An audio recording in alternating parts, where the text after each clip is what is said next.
Everyone.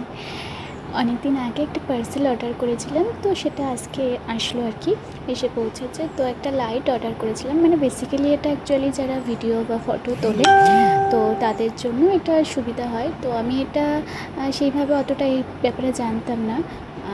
মানে আমার এক স্কুলের কলিগের মেয়ে আর কি, তো ও অর্ডার দিয়েছিলো। ওটা দেখার পরে দেখে খুব ভালো লেগেছিলো, তো তো আমি একটা অর্ডার দিয়েছিলাম। তো যাই হোক, দেখা যাক যে কেমন, মানে এটা লাগাতে গিয়ে তো আমার মানে লাগানোটা সহজ, বাট ওই নাট লাগাতে গিয়ে তো আমার যাচ্ছে তাই অবস্থা, মানে শেষ পর্যন্ত আমি পুরো নাটটা লাগিয়ে উঠতে পেরেছিলাম না, তো রেখে দিয়েছি আর কি কোনো রকম জোড়াতালি দিয়ে। তো লাগিয়ে এবার দেন আমরা এটাকে চালিয়ে দেখব যে কেমন কি লাইট বা কেমন আর কি দেখতে। তো পাওয়ার ব্যাঙ্ক দিয়ে আমি চালিয়েছিলাম, যেহেতু এখানে কাছাকাছি ইলেকট্রিকের জিনিস ছিল না। তো এই যে লাইট হচ্ছে এরকম। এবার এটা অ্যাকচুয়ালি ব্যাকগ্রাউন্ডে বলো বা সাইড থেকে, তো এই লাইটের যে এফেক্টগুলো, তো ওগুলোই আর কি। একটা রিমোটও দিয়েছে সাথে। তো কেমন হয়েছে জানিও সবাই। Thank you.